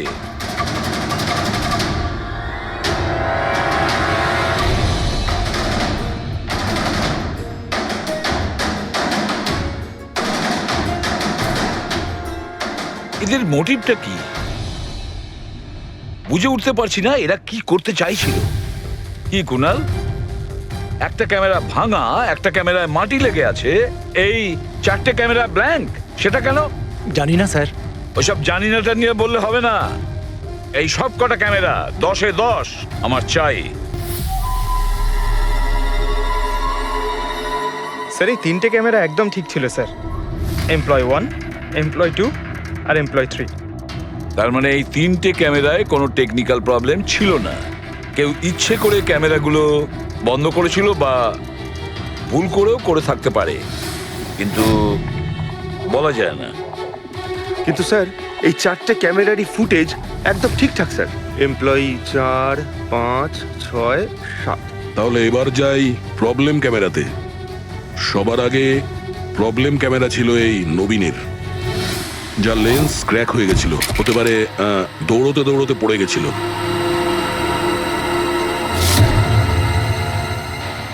হ্যাঁ, আর স্যার দ্বিতীয় প্রবলেমের ক্যামেরা, মুক্তিরটা, যে রেসের মাঝখানে দাঁড়িয়ে নিজের জুতোর ফিতে বাজছিল। হ্যাঁ, তারপরে ফিতে বাঁধার পরে ওই হাতটাই নিজের লেন্সে লাগায় আর লেন্সে সমস্ত পিকচারটাই ঝাপসা হয়ে যায়। কিন্তু স্যার এই মাটি ইচ্ছে করে লাগিয়েছে নাকি ভুল করে?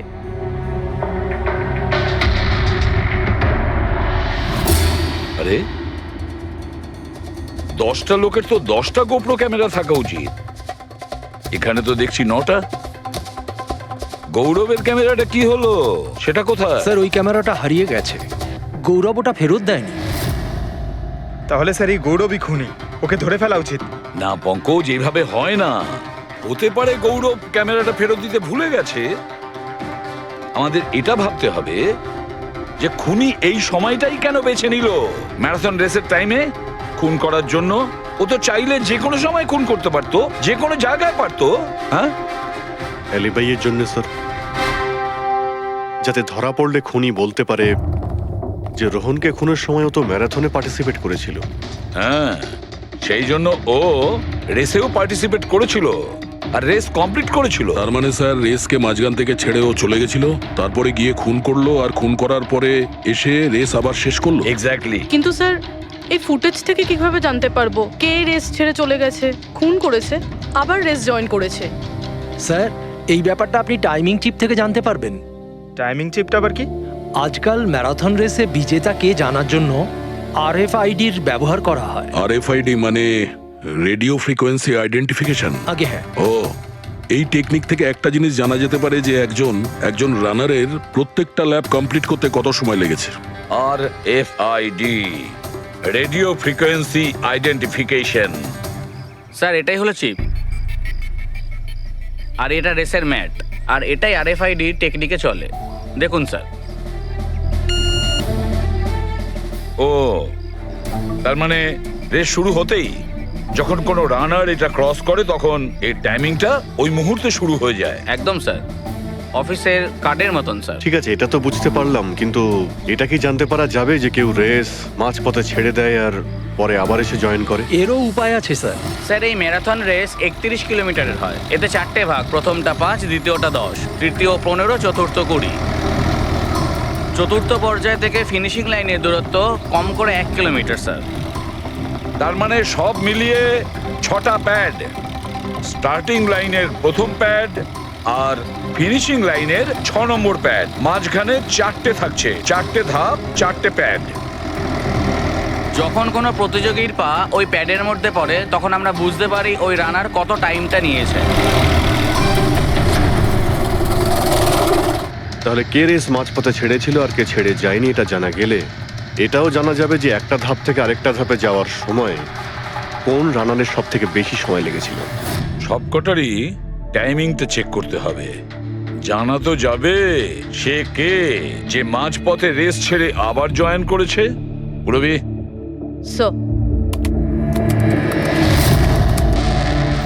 স্যার, আমাদের প্রথম কচ্ছপ হলো এই নবীন। এ রেসের প্রত্যেকটা ল্যাপ 25 মিনিটে কমপ্লিট করেছে, কিন্তু শেষ ল্যাপের পরে ফিনিশিং লাইন পর্যন্ত পৌঁছানোর জন্য মানে 1 কিলোমিটার ক্রস করার জন্য ওর 50 মিনিট সময় লেগেছে। নবীন,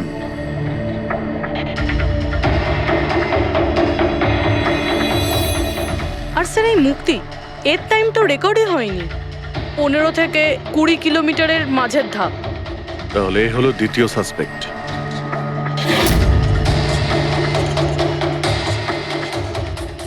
মুক্তি। আর এবার এই গৌরব, এ তো 15 কিলোমিটারের ধাপই বের হতে পারেনি। তাহলে এই হলো আমাদের তৃতীয় সাসপেক্ট। স্যার বাকি সবার টাইমিং তো মোটামুটি ঠিকঠাকই আছে। তার মানে এই খুন এই 3 জনের মধ্যেই কেউ করেছে, মুক্তি, নবীন আর গৌরবের মধ্যে। যদি নবীন খুন করে থাকে তাহলে সে রেস ছেড়েছে 20 কিলোমিটার আর ফিনিশিং লাইনের মাঝপথে। ফেডরিক, পঙ্কজ, বাইক নিয়ে যাও, এবার স্পিডে যাবে ওই রুটেই। আর খেয়াল করো যেখানে ওই 3 জন যেখানে রেস ছেড়েছে সেখান থেকে রোহনের বাড়ি কতটা দূরে আর কত সময় লাগতে।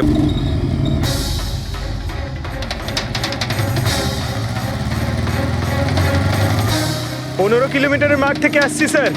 এটা 10 কিলোমিটার। হ্যাঁ, মুক্তি বোধহয় এখানেই কোথাও দাঁড়িয়েছিল, 10 আর 15 কিলোমিটারের মার্কের মাঝখানে। এই আমি স্টপ ওয়াচটা অন করলাম আর আমি চললাম রোহনের বাড়ি।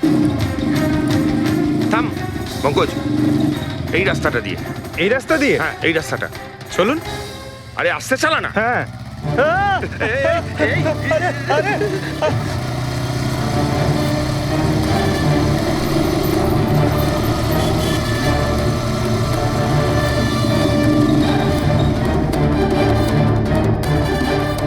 এই দেখুন রোহনের বাড়ি। মুক্তি নিশ্চয়ই রোহনের ঘরে পিছনের জানলা দিয়ে ঢুকেছিল।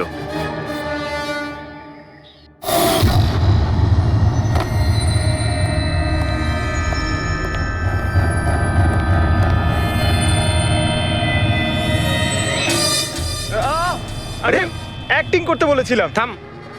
মুক্তি রোহনকে খুন করার পর হয়তো সমস্ত তথ্য প্রমাণ পুড়িয়ে আবার দৌড়ে ফিরে গিয়েছিল ম্যারাথন শেষ করতে।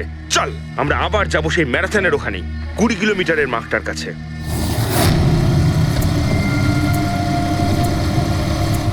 স্টপ ওয়াচে টাইম দেখে নিন স্যার। 26 মিনিট।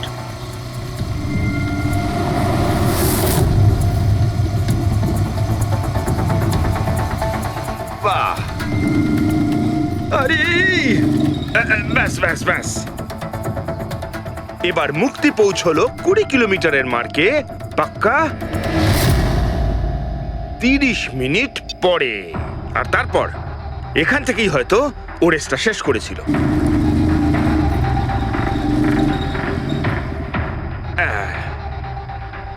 এবার শোন, গৌরব যদি খুন করে থাকে তাহলে ও রেসটা এখানেই ছেড়েছিল, 10 আর 15 কিলোমিটার মার্কের মাঝামাঝি।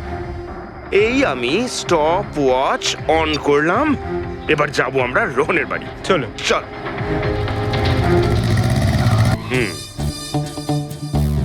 হ্যাঁ, একদম পুরো বিশ্বাস আছে আমার। Excuse me. এই ছাড় ছাড় ছাড় ছাড়। আরে আরে আরে মরে যাবো তো। চল।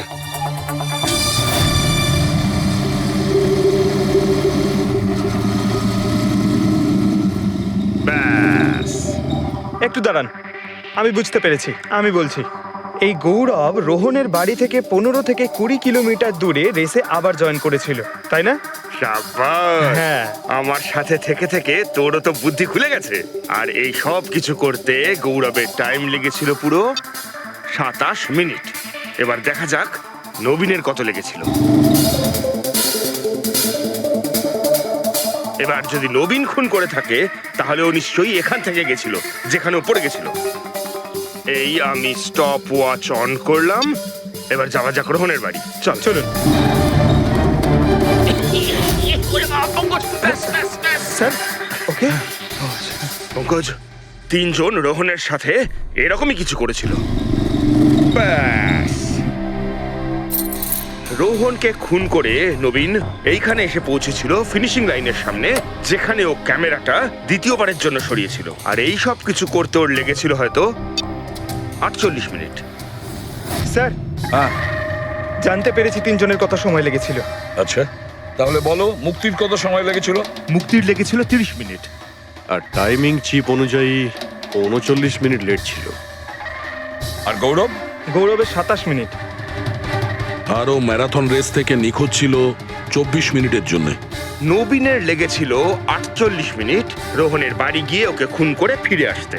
আর টাইমিং চিপ অনুযায়ী এই নবীন 50 মিনিট লেট ছিল। হ্যাঁ, আমাদের খুনি এই 3 জনের মধ্যেই কেউ হবে, নবীন, গৌরব আর মুক্তির মধ্যে। মিস্টার নবীন, একটা কথা বলুন। এই রেসে আপনি প্রত্যেকটা ল্যাপ 25 মিনিটে কমপ্লিট করেছেন, কিন্তু ফিনিশিং লাইনের আগে ওই 1 কিলোমিটার যেতে আপনার 50 মিনিট সময় লেগেছিল। কেন? স্যার, ওই 20 কিলোমিটার পুরো করার পর আমি নিচে পড়ে গেছিলাম। আর স্যার, ওই আমার পায়ে চোট লেগেছিল আর ক্যামেরাটাও ভেঙে যায়। স্যার, লাস্টের 1 কিলোমিটার আমি কতটা কষ্টে পুরো করেছি স্যার আমিই জানি সেটা। এই আঘাতটা কোথায় লেগেছে আপনার? স্যার, এইখানে দেখুন স্যার। পট্টিটা খোলো। হ্যাঁ, এইটা।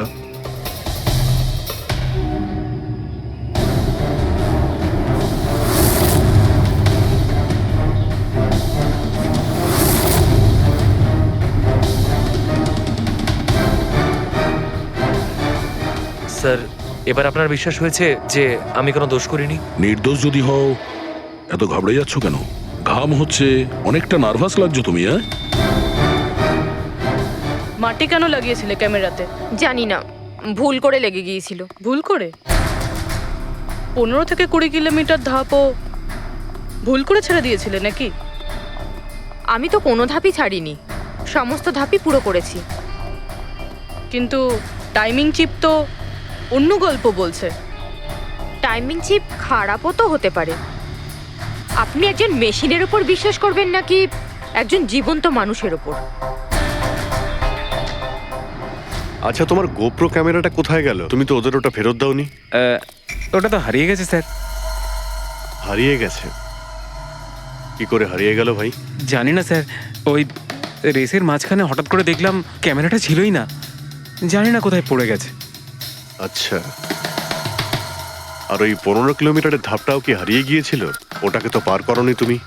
স্যার, আমি পুরো রেস কমপ্লিট করেছি। মিথ্যে কথা বলবে না। রেসের মাঝে কোথায় গিয়েছিলে? কোথাও যায়নি স্যার, আমি তো পুরো রেস কমপ্লিট করেছি, কোথাও যায়নি স্যার।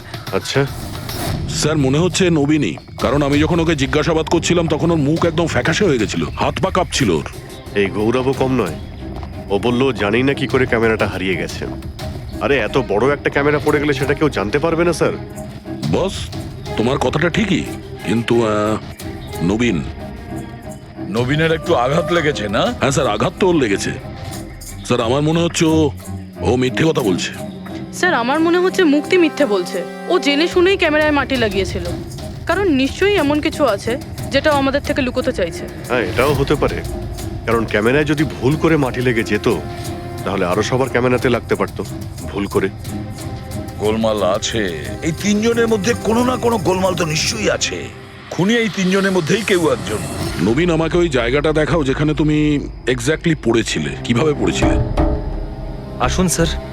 কিন্তু স্যার, আমার পায়ে খুব ব্যথা আছে, আপনি একটু সাহায্য করবেন আমাকে? নিশ্চয়ই নিশ্চয়ই, এসো।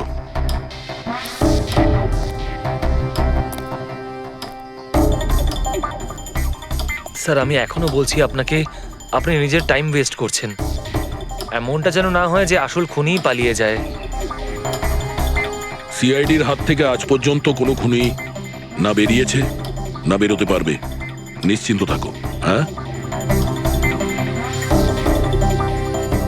স্যার ওই যে এখানে আটকেই আমি পড়ে যাই। এখানে? হ্যাঁ স্যার, স্যার পড়ে যেতেই আমার ক্যামেরাটাও ভেঙে যায়। আচ্ছা। তারপর আমি ক্যামেরাটা আবার লাগালাম, তারপর রেস স্টার্ট করলাম। প্রচুর ব্যথা নিয়ে তুমি এই রেসটা ফিনিশ করেছো। হ্যাঁ স্যার, এখনো খুব ব্যথা। তুমি পড়েছিলে এইখানে, এই জায়গাটায়? হ্যাঁ স্যার, খুব ক্লান্ত হয়ে গেছিলাম তো, তাই খেয়াল করিনি আর পা আটকে নিচে পড়ে যাই। আচ্ছা, রেস ফিনিশ করার আগে তুমি দ্বিতীয়বার ওই ক্যামেরাটাকে সরিয়ে দিয়েছিলে কেন? আচ্ছা, ওটা তো স্যার খুব গরম লাগছিল তো, তাই মুখটা ধোয়ার জন্য আমি ক্যামেরাটা খুলে ফেলেছিলাম। কিন্তু কিছুক্ষণ পরেই আমি আবার ক্যামেরাটা লাগিয়ে নিই। রেস তো আমি তারপরেই কমপ্লিট করেছিলাম। হ্যাঁ ঠিক আছে, চলো। স্যার কিছু তো বলুন, আমরা যাচ্ছি কোথায় আসলে? তোমার হারিয়ে যাওয়া ক্যামেরা খুঁজতে। স্যার কিন্তু এত বড় জায়গাতে আমরা খুঁজবো কি করে ওই ক্যামেরাটা? প্রত্যেক ক্যামেরাতে একটা চিপ লাগানো আছে, আর এই ম্যাপ বলছে তোমার ক্যামেরা এইদিকেই আছে। চলে এসো। ম্যাম, আমি সত্যি কথাই বলছি। সত্যি তো এটাই, তুমি 10-15 কিলোমিটারের মাঝে রেস ছেড়ে দিয়েছিলে আর তারপরে রোহনকে মেরে দিয়ে এখানে চলে এলে, এই 20 কিলোমিটারের মার্কে চলে এলে। কারণ তুমি তো জানতে এখান থেকে তোমাকে কোনো খেলোয়াড় দেখতে পাবে না। সব খেলোয়াড়রা তো তখন পিছনে। সব মিথ্যে। আপনি আমার কথা বিশ্বাস কেন করছেন না?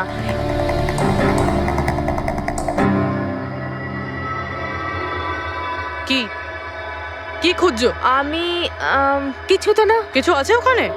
না, কিছু না। আচ্ছা, ওই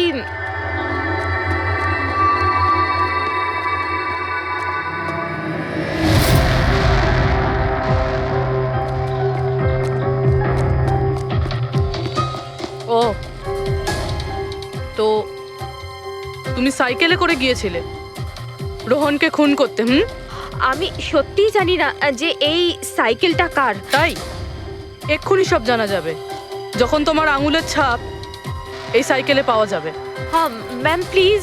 হ্যাঁ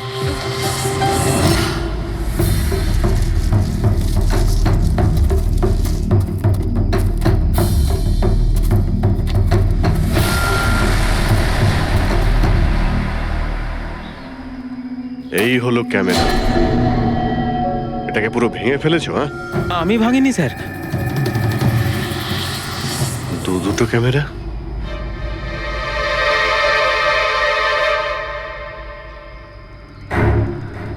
এই ক্যামেরাটা আবার কার? স্যার স্যার সরি, আমি আপনাকে মিথ্যে বলেছি স্যার, কিন্তু আমি আপনাকে সব সত্যি কথা বলে দিচ্ছি স্যার। বলো, তাহলে সত্যি বলার মুড হয়েছে তোমার? বলো। আসলে আমি এই জঙ্গলে না ড্রাগস নিতে এসেছিলাম, ওই গায়ের জোর বানানোর ড্রাগস, যাতে আমার গায়ে শক্তি আসে আর আমি জোরে দৌড়ে এই রেসটা জিতে যেতে পারি। সেই জন্যই আমি ক্যামেরাটা ভেঙে দিয়েছিলাম। খুব ভালো মজা করো তুমি। জোরে দৌড়ানো ড্রাগ নিয়েছিলে ম্যারাথনে, যেখানে অনেকক্ষণ দৌড়তে হয় আস্তে আস্তে, সেখানে জোরে দৌড়ানো ড্রাগের দরকার ছিল। মজা করছো? হ্যাঁ, এটা কার ক্যামেরা? আমি জানি না স্যার। কোনো ব্যাপার না, সব জানতে পেরে যাব। আমি অপরাধ করেছি, কিন্তু ওটা নয় যেটা আপনি ভাবছেন। আমি রোহনকে মারিনি। আমার দোষ শুধু এটুকুই যে আমি এই রেসটা জেতার জন্য একটু চালাকি করেছিলাম। বুঝলাম না, কি করেছো তুমি?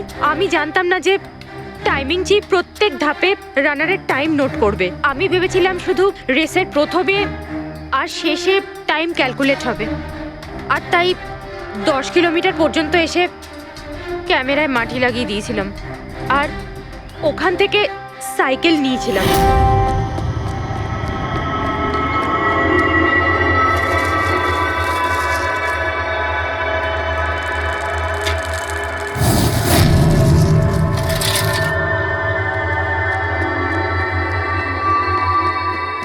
কিন্তু রেস শেষ হতেই সিআইডি ওখানে চলে এলো আর আমি ওখান থেকে সাইকেলটা সরানোর সুযোগই পাইনি। এত কিছু করেছো শুধু একটা রেস জেতার জন্য? আসলে অফিসে বেট ধরা হয়েছিল যে আমাদের ডিপার্টমেন্টে যে রেসটা জিতবে তাকে সবাই কন্ট্রিবিউট করে 5 লাখ টাকা দেবে।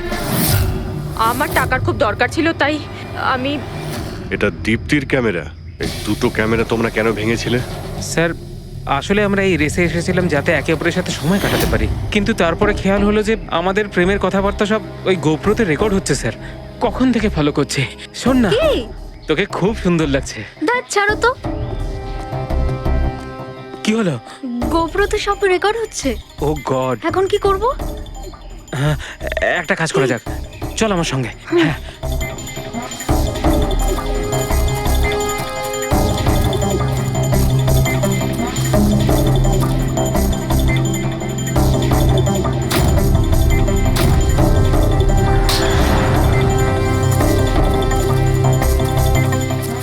আরে তোমরা তো অদ্ভুত কাজ করেছো। আরে এতে তো কোনো সাউন্ড রেকর্ডই হয় না, তোমরা তো বোকার মতো কাজ করেছিলে। হয়তো কে দুটো ক্যামেরা ভেঙে দিয়েছো। কি স্যার, এতে কিছু রেকর্ড হয়নি? স্যার নবীন তো আমাকে ওই জায়গাটা দেখিয়েছে যেখানে ও পড়েছিল, কিন্তু কেন জানি না আমার মনে হচ্ছে যে ও মিথ্যে কথাই বলছে। আরে মুক্তি, স্যার মুক্তি বলেছে যে ও সাইকেলের ব্যবহার করেছে রেস জেতার জন্য। স্যার হতে পারে ও মিথ্যে কথা বলছে, আর রোহনকে খুন ওই করেছে। আর গৌরব আর দীপ্তি, ওদের লাভ স্টোরির কি হলো? কতটা সত্যি? হ্যাঁ, ওরা সত্যি কথাই বলছে। ফোন রেকর্ডে দেখাচ্ছে দীপ্তি আর গৌরব প্রতিদিন 3-4 ঘন্টা করে নিজেদের মধ্যে কথা বলতো। স্যার একটা কাজ করি, আমরা আবার ম্যারাথন রেসের ফিনিশিং ভিডিওটা দেখি।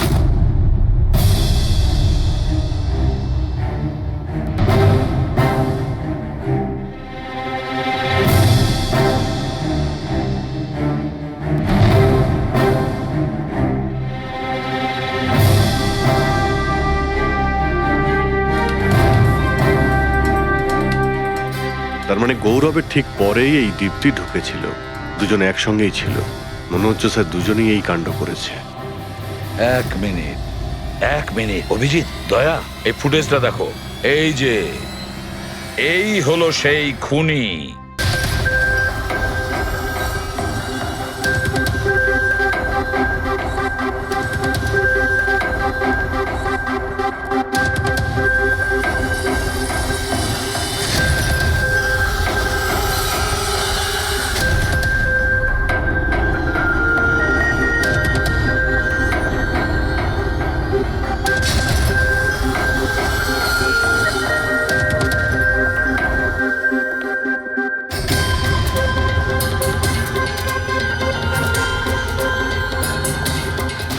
স্যার, আমাদের এখানে কেন ডাকা হয়েছে? খুনির নাম বলবার জন্য। স্যার সত্যি খুনি ধরা পড়েছে? তাহলে বলুন না স্যার, কে খুনি? আরে বলবো, একটু ধৈর্য ধরো। মুক্তি, 5 লাখ টাকার জন্য তুমি বেইমানি করেছো। 5 লাখ টাকার জন্য।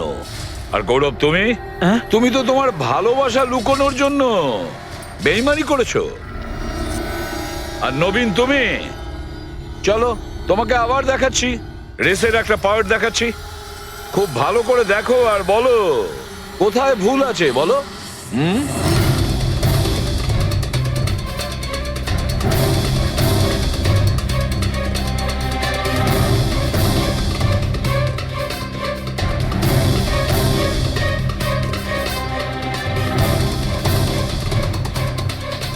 কিছুই তো নেই স্যার, সবই তো ঠিকই আছে। কোনো প্রবলেম নেই। তোমার মনে আছে তুমি বলেছিলে যে ক্যামেরাটা দ্বিতীয়বার যখন তুমি সরিয়েছিলে তারপরে তুমি মাথায় জল ঢেলেছিলে? ওটা তো স্যার খুব গরম লাগছিল, তো তাই মুখটা ধোয়ার জন্য আমি ক্যামেরাটা খুলে ফেলেছিলাম। মিথ্যে বলেছিলে তুমি, নিজের মাথায় জল ঢেলেছিলে। অথচ যখন ফিনিশিং লাইনে পৌঁছলে তখন তো তোমার ভেজা অবস্থায় থাকার কথা ছিল। কিন্তু এই ফুটেজে আমরা কি দেখতে পাচ্ছি? তুমি শুকনো অবস্থায় দৌড়চ্ছ। হয়তো জল শুকিয়ে গেছিল। বর্ষাকালে অত তাড়াতাড়ি জল শুকিয়ে গেল, অদ্ভুত ব্যাপার। তাহলে নবীন, তোমাকে আরো একটা ফুটেজ দেখাই, এই গল্পের শেষ অংশ। বলো, এটা দেখে তোমার কি মনে হচ্ছে?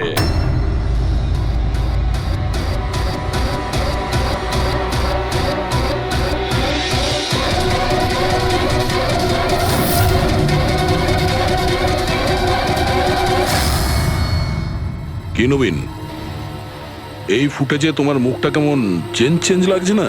হ্যাঁ, অন্যরকম তো দেখাবেই, কারণ এই মুখটা নবীনের নয়, ওর ভাই প্রবীণের।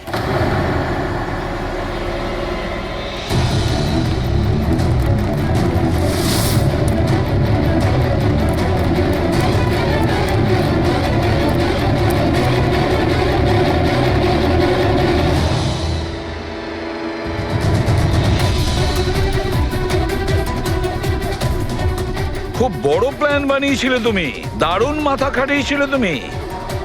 প্রথমে 3টে এমপ্লয়ির ক্যামেরা বন্ধ করে দিয়েছিলে,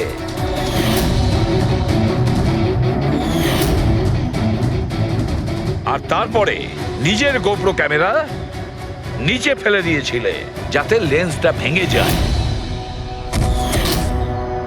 আর তারপর নবীন নিজের ক্যামেরাটাকে খুলে পরিয়ে দিল নিজের ভাইকে, মানে প্রবীণকে।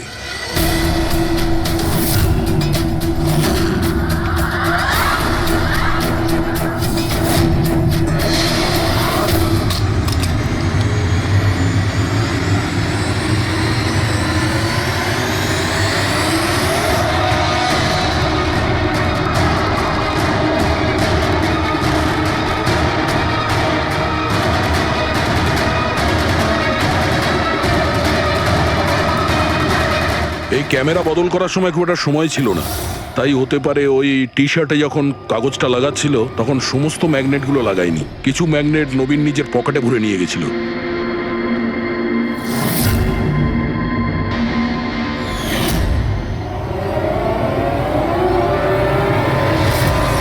নবীন রেস ছেড়ে বেরিয়ে যায় রেইনকোট পরে আর পৌঁছে যায় রোহনকে খুন করার জন্য। কিন্তু ও কি করে জানবে যে রোহনকে মারার সময় ম্যারাথন রেসের ওই ম্যাগনেটই ওকে ফাঁসিয়ে দেবে?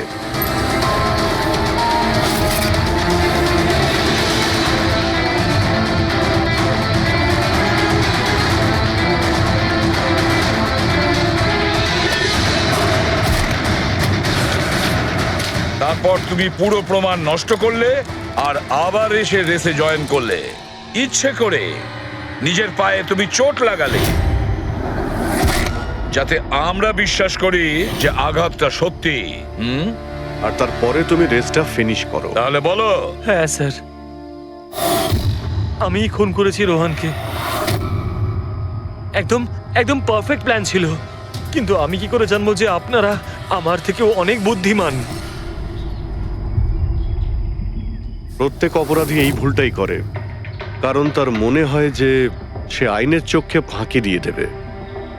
এবারে বলো, ওকে কেন খুন করলে?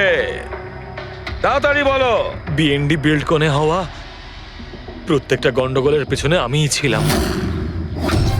আমার জন্যই প্রত্যেকটা টেন্ডার কোম্পানির হাতছাড়া হলো। আর আমি যদি রোহনকে না মারতাম তাহলে ও আমার সমস্ত রহস্য খুলে দিত। তাই আমি... লজ্জা লাগার কথা তোমার, যে থালায় খেয়েছো ওই থালায় ফুটো করেছো। আর সেই পাপ লুকোনোর জন্য তুমি রোহনকে খুন করে দিয়েছো। আইন তোমাকে কঠোরতম শাস্তি দেবে। আশা করি ততদিনে ফাঁসির অর্ডার এসে যাবে। নিয়ে যাও এদের।